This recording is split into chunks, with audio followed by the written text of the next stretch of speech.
Halo semua, kali ini aku akan membahas sebuah handphone yang cukup menarik nih. Ya, ini adalah iPhone 11.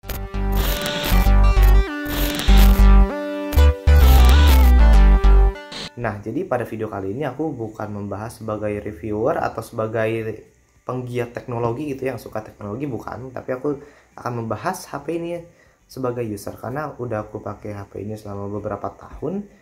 Dan ya kita akan langsung aja cerita gitu ya, karena menurutku metode ini akan jauh lebih baik untuk orang yang penasaran dengan iPhone 11 itu gimana sih, khususnya pada tahun 2023 ini atau bahkan kedepannya itu gimana dari pandangan seseorang yang memakai HP-nya secara full time gitu. Jadi ya video ini harusnya cukup akurat ya, karena aku sebagai pengguna yang udah pakai lumayan lama. Nah, pertama-tama apa sih yang mau dibahas? Mungkin aku akan bagi video ini menjadi beberapa poin kali ya. Yang pertama itu desain, yang kedua itu performa, yang ketiga itu mungkin apa ya, kamera mungkin, dan yang keempat itu mungkin konklusi atau kesimpulan dari videonya secara overall gitu. Karena apalagi yang perlu dibahas, paling sedikit aku membahas mengenai suara dan aspek-aspek lainnya yang lumayan random. Oke, jadi pertama-tama yang paling penting dulu adalah desain. Kita langsung lihat HP-nya dari depan. Ya, ini menurutku desainnya masih lumayan bagus banget untuk standar tahun 2023 sekalipun.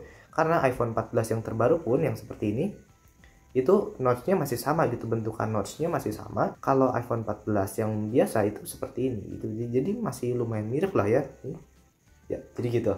Nah, terus untuk belakangnya juga masih oke sih menurutku, karena ya bentukannya masih mengikuti desain, bukan mengikuti ya, justru ini pelopornya. Ini pelopor desain kamera yang ada HUD-nya kayak gini, tonjolan kotak yang kayak gini, dan hingga iPhone 14 terbaru pun masih seperti itu bentukan overall kameranya gitu. Walaupun sekarang ada yang dimiringin lah, ada yang digimanain lah, nggak ngerti, dan kamera juga makin banyak.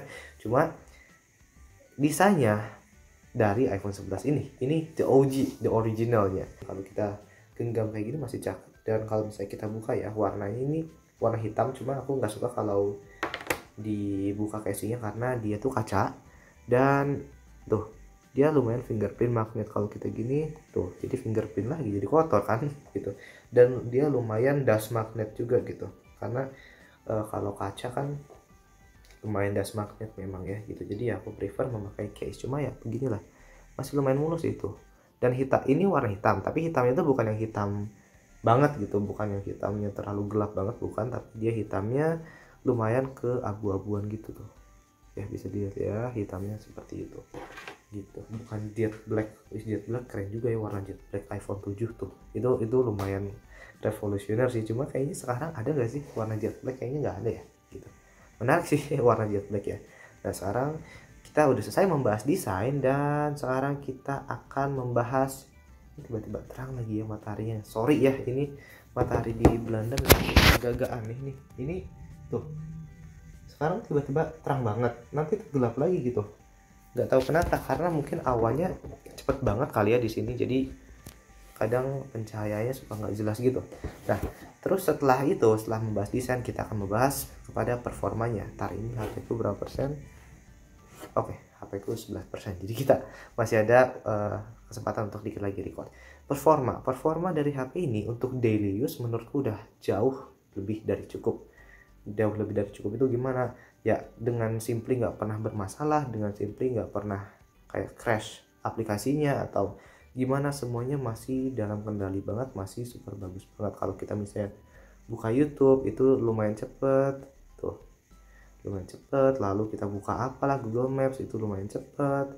Lalu buka apapun itu aplikasi pasti lumayan cepet juga. Nggak secepat HP zaman sekarang pastinya, khususnya HP mahal zaman sekarang, let's say iPhone 13 atau iPhone 14, ya jangan dibandingin gitu ya, karena harganya pun jauh gitu, dan umurnya juga udah jauh lebih tua ini HP. Tapi kalau misalnya kita bandingin sama HP-HP biasa gitu yang harganya 5 juta, 6 juta, 7 juta, menurutku HP ini udah lumayan cepet gitu. Bahkan kadang most of the time itu lebih cepet dari HP-HP Android yang 5 juta gitu. Aku nggak menjelekkan Android karena aku juga pakai Android, aku pakai keduanya, aku pakai iPhone dan pakai Android ini sebagai yang record. Dan aku pakai Androidnya itu Samsung Galaxy Note, yang dimana itu juga HP yang sangat bagus, udah tua juga tapi masih sangat bagus banget. Aku pakai HP Samsung Galaxy Note 9 untuk record ini nih. Jadi ya aku pakai dua-duanya, jadi aku juga sangat suka dua-duanya, tidak ada yang jelek. Cuma keduanya memiliki kelebihan dan kekurangan yang berbeda gitu ya. Gitu aja sih. Nah, untuk performa baterai, kita langsung bahas performa baterai nih. Performa baterainya itu bisa dibilang menurutku masih oke banget untuk daily use. Kalau misalnya kalian nggak banyak main HP, itu pastinya kalian bisa survive sampai tengah malam. Nah, kalau kalian banyak main HP, lumayan banyak main HP, buka YouTube, buka Instagram di siang hari gitu misalnya. HP ini mungkin bakal lumayan low bat sekitar 20-30% di sekitar jam 7 malam. Jadi ya performanya bukan the best, masih kalah lah sama HP-HP yang Android dengan harga yang sama. Ini perlu diingat ya, ini harga bekasnya dan HP Android itu baru. Nah, kalau kita mau bandingin gitu ya, pastinya masih kalah. Cuma ya not bad lah kalau misalnya kalian banyak banyak pakai HP pun ya kalian harus siap-siap power bank aja. Dan ini matahari silau banget tiba-tiba lagi. Gak apa-apa ya, mau diabaikan untuk ini gitu. Nah, terus setelah performa mungkin kita bahas sedikit performa suaranya kali ya. Performa suaranya gimana, coba kita setel lagu apa ya. Ini ya udah, ini aja, ini udah di play.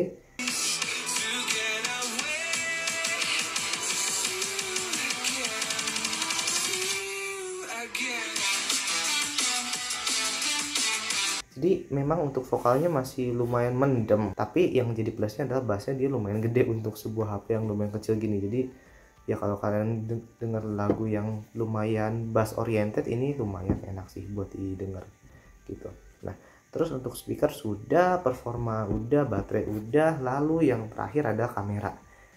Apalah HP tanpa kamera gitu, tanpa bass kamera itu impossible, karena sekarang itu HP ya bass kamera gitu. Dan ini merupakan salah satu yang cukup legendnya juga nih, karena si iPhone 11 ini merupakan iPhone pertama yang menggunakan kamera ultrawide, dengan tentunya dengan 11 Pro dan 11 Pro Max ya. Cuma iPhone 11 series itu adalah seri iPhone pertama yang ada kamera ultrawide. Jadi itu adalah poin legend juga dari si iPhone 11 ini. Dan untuk kualitasnya menurut gue, untuk kamera ultrawide yang batch pertama gitu, ini kan si Apple pertama ngeluarin kamera ultrawide dari ini gitu ya, dari iPhone 11 ini. Dan menurutku kualitasnya hingga saat ini pun masih sangat enak dipandang sih, masih oke lah, kecuali di gelap-gelap. Nah, kalau gelap-gelap aku sarankan dengan pakai ultrawide, pakai kamera biasa aja. Karena kalau nggak salah ya, sorry kalau salah boleh dikoreksi, ini juga seri iPhone pertama yang ada night mode-nya. Jadi HP ini tuh jujur revolusioner banget gitu. Jadi ya ini HP keren sih gitu. Dia pertama ada night mode, dia pertama ada ultrawide, dan ultrawide-nya juga bukan cuma ultrawide foto doang, tapi bisa video juga gitu. Jadi menurutku sih kayak bagus sih gitu. Ini kameranya masih bagus banget, smooth banget, khas dari iPhone gitu ya.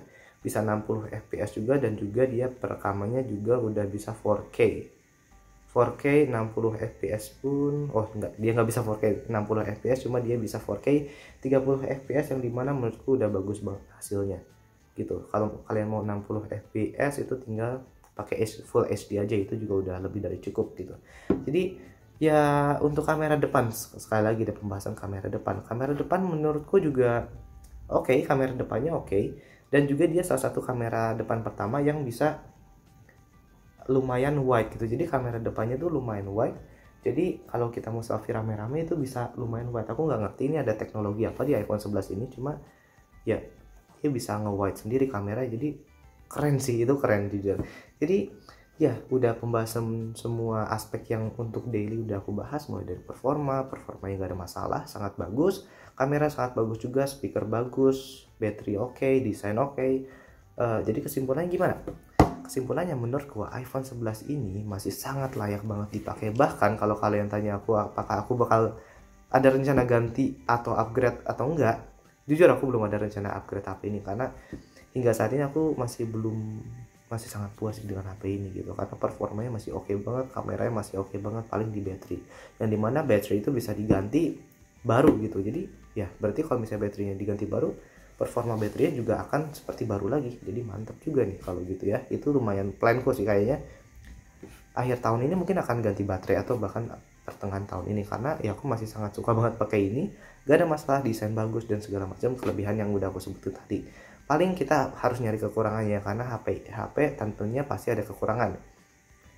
Jujur aku belum nemu sih kekurangan yang fatal banget. Paling dia belum 5G gitu.